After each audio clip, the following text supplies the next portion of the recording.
بسم اللہ الرحمن الرحیم الحمد للہ رب العالمین وبہ نستعین وعلی آلہ وصحبہ اجمعین اما بعد۔ چھٹا پارہ، چھٹے پارے کے شروع میں اللہ تعالیٰ نے ارشاد فرمایا ہے کہ اللہ تعالیٰ بری باتوں کے اظہار کو پسند نہیں کرتا۔ ہاں، اگر ایسا ہو کہ بغیر بولے بات سمجھ میں نہ آئے تب ان باتوں کا اظہار کیا جاتا ہے۔ پھر اس کے بعد یہود اور نصارہ کی باتوں کو بتایا گیا، ان کے جرائم، انہوں نے کیا کیا غلطیاں کی اس کو بتایا ہے۔ یہود جو انبیاء علیہ السلام کو قتل کرتے تھے اور اللہ تعالیٰ کی بتائی ہوئی باتوں کو بگاڑ کر اور اس کے اندر تحریف کرتے تھے، اس کا تذکرہ کیا گیا۔ ان کا ایک جرم یہ بھی تھا کہ انہوں نے اللہ کے بندے اور رسول حضرت عیسیٰ علیہ السلام کے قتل کی سازش رچی تھی، لیکن اللہ تعالیٰ نے ان کو بچا لیا اور آسمان پر اٹھا دیا۔ اس کے بعد دوسرے نمبر پر نصارہ کا تذکرہ ہے۔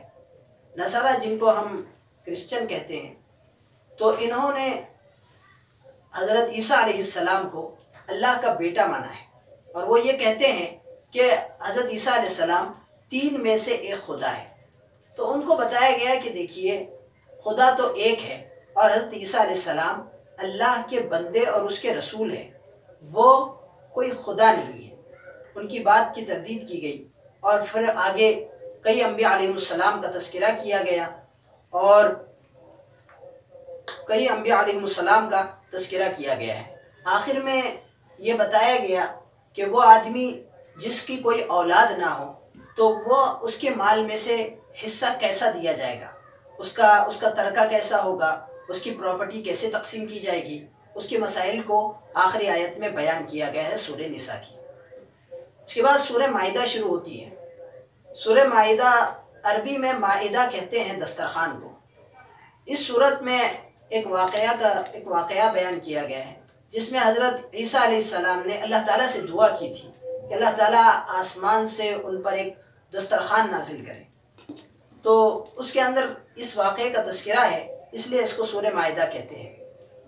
یہ سورت سب سے آخر میں نازل کی گئی سورت ہے، اور اس میں بہت سارے احکامات بتائے گئے۔ سب سے پہلے یہ حکم دیا گیا کہ مسلمانوں کو چاہیے کہ وہ اپنے عہد کو پورا کرے۔ اگر کسی سے وعدہ کرے تو ضروری ہے کہ اس وعدے کو پورا کیا جائے، یہ نہیں کہ وعدے کو توڑ دے اور وعدے کی مخالفت کرے۔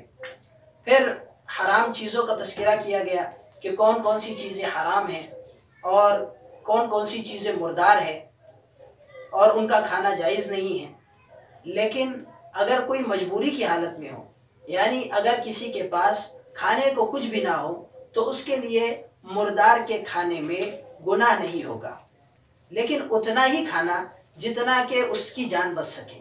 اگر لذت کے لیے کھائے گا تو گناہ ملے گا۔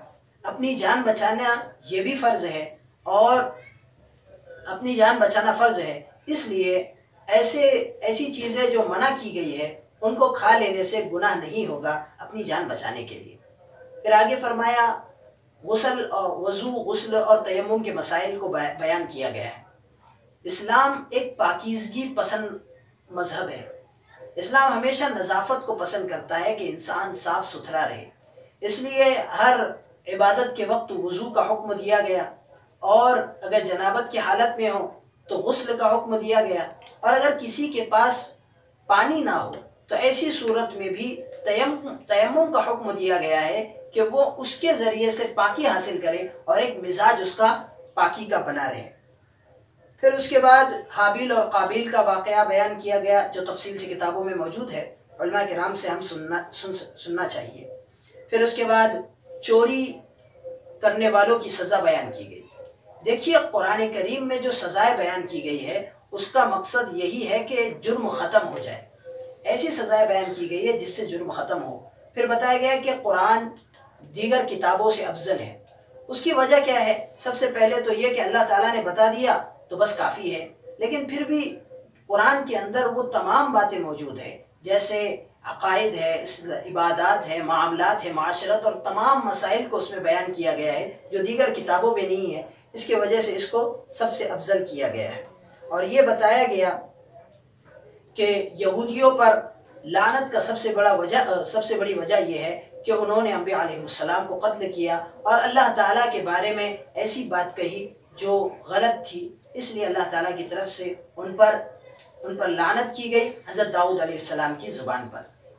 اللہ تعالیٰ سے دعا کرنا چاہیے کہ اللہ تعالیٰ ہمارے ایمان کو محفوظ فرمائے اور ہمیں ارتداد سے محفوظ فرمائے۔ وآخر دعوانا الحمدللہ رب العالمین۔